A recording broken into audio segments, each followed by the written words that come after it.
As the Peloponnesian War entered its final years, Sparta's fortunes shifted, thanks largely to a new, cunning leader, Lysander. A Spartan general known for his shrewd mind and ruthless tactics, Lysander was unlike any commander Athens had faced before. Under his command, Sparta began to challenge Athenian naval supremacy directly, targeting their empire's lifeline, the seas. By the year 405 BCE, Athens was a shadow of its former self. Years of war had drained its resources, and the plague that struck earlier had left the population weakened and demoralized. The once mighty Delian League, which Athens had commanded with pride, was crumbling as allies abandoned the city, weary of endless war and drawn to the promise of peace under Spartan rule. Yet, even in this dire state, Athens refused to surrender. Lysander knew that to truly crush Athens, he needed a decisive victory. He couldn't simply beat them on land. Athens' fortified walls and access to the sea meant the city could still bring in food and resources. Instead, Lysander focused on their naval fleet, the core of Athenian power. If he could break their navy, the city would starve, cut off from its trade routes and allies. To accomplish this, Lysander enlisted the support of the Persian Empire, which had its own reasons for wanting Athens subdued. With Persian funding, Lysander built a formidable fleet, surpassing anything the Spartans had fielded before. His ships were fast, heavily manned, and well-armed, a terrifying sight for the weakened Athenian navy. In the summer of 405 BCE, Lysander made his move. The two fleets met at the Battle of Aegospotami, a narrow strait where the Hellespont met the Aegean Sea. The Athenians, weary from recent skirmishes, anchored their fleet along the shore, believing they were safe. But Lysander had studied Athenian tactics well. He knew they would expect a direct engagement, so he waited patiently, watching for a moment of weakness. For 5 days, Lysander's fleet lingered at a distance, giving the impression of hesitation. The Athenian sailors grew complacent, believing their enemy lacked the courage to attack. Then, on the 6th day, when the Athenian sailors had mostly disembarked to gather supplies on land, Lysander struck. His fleet sailed swiftly into the Athenian harbor, taking their ships by surprise. Within moments, the Spartan soldiers had boarded the Athenian vessels, slashing their sails and dismantling their oars. The Athenians, unprepared and outnumbered, could do little but watch as their fleet was decimated. In less than an hour, the Athenian navy was all but destroyed. Only a handful of ships managed to escape to spread the grim news. When word reached Athens, the city fell into despair. Without its navy, Athens was helpless, cut off from its food supply and vital trade routes. Lysander had achieved what no Spartan before him had managed. He had severed Athens' lifeline, ensuring its isolation and eventual starvation. Lysander wasted no time. His fleet blockaded the Athenian port of Piraeus, trapping the city and preventing any incoming ships from bringing supplies. The Athenians, faced with the reality of their situation, endured months of starvation and deprivation. People began to die in the streets as food grew scarce, and the will to resist was slowly crushed. Finally, in 404 BCE, after months of enduring the blockade, the leaders of Athens had no choice but to surrender. Lysander's terms were harsh.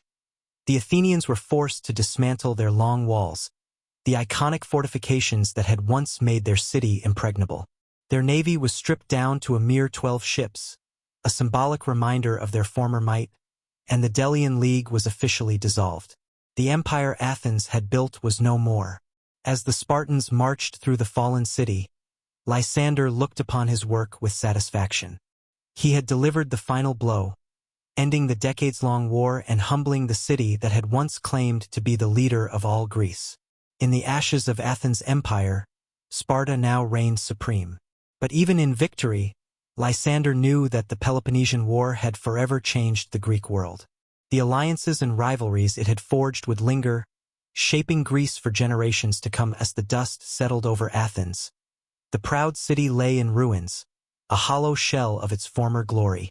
The streets, once filled with the laughter of scholars and the hum of trade, were now silent, haunted by the memories of those lost in the war. Lysander's victory was absolute, Yet even as he marched through the conquered city, he sensed the heavy cost of what had been won. Sparta had emerged victorious, yet Greece itself was fractured, bearing the scars of decades of war. Though the Athenians submitted to the terms of peace, the flame of their culture and ideas was not extinguished. The surviving citizens of Athens, humbled and broken, gathered in the city's remnants, vowing to rebuild. In their hearts, the Athenians knew that while Sparta had claimed military victory, Athens' influence would live on through its philosophy, art, and commitment to democracy.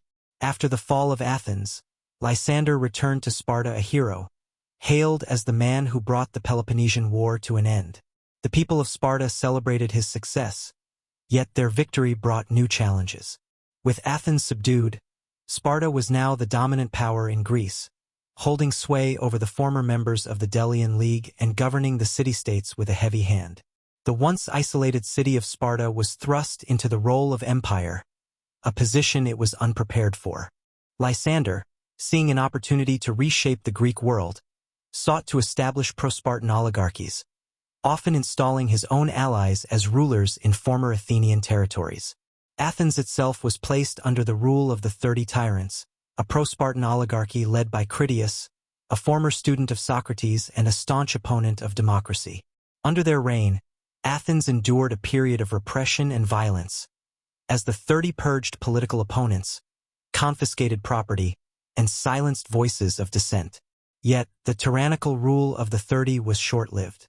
The Athenians, who had suffered under Spartan dominance, were inspired by their history of resistance.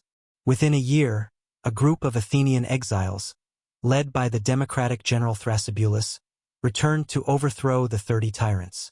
Supported by a resurgence of popular sentiment, the Athenians reclaimed their city and restored democracy, albeit in a diminished form. This victory rekindled a sense of hope, showing that, even in defeat, Athens could still rise from the ashes. Meanwhile, the strain of controlling an empire began to weigh heavily on Sparta. Governing distant territories and enforcing strict oligarchies stretched Spartan resources to the limit. The values of simplicity and military discipline that had once made Sparta formidable became sources of tension as wealth and influence seeped into the city, bringing with them corruption and unrest. Some Spartan citizens grew disillusioned, sensing that their victory over Athens had come at the cost of their own way of life. In time, resentment against Spartan rule grew among the Greek city-states. Former allies began to see Sparta not as a liberator but as a tyrant, an irony that echoed Athens' earlier dominance. Eventually, this discontent gave rise to new conflicts, culminating in the Corinthian War, as former allies of Athens, along with the Persian Empire, united against Sparta. The once unified Greek world became a battleground once more, trapped in a cycle of war that would weaken all who participated. The Peloponnesian War had left a lasting mark on Greece, reshaping the political landscape and altering the balance of power. The ideals of Athenian democracy, though wounded, survived and influenced future generations. Philosophers like Socrates, Plato, and Aristotle continued to teach and debate, passing down ideas that would resonate across time.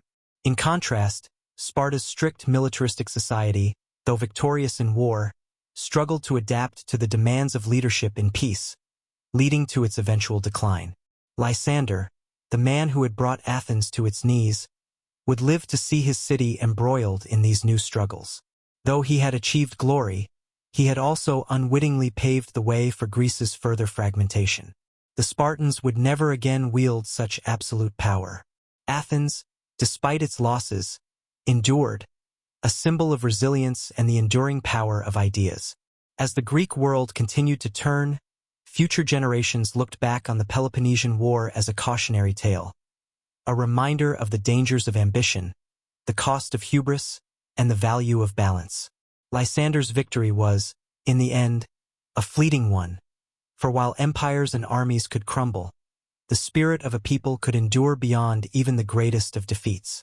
The legacy of Athens and Sparta, of warriors and philosophers, would echo through the centuries, leaving behind a heritage of both caution and inspiration, reminding the world that sometimes, even in defeat, the human spirit triumphs, the Peloponnesian War had left a lasting mark on Greece, reshaping the political landscape and altering the balance of power.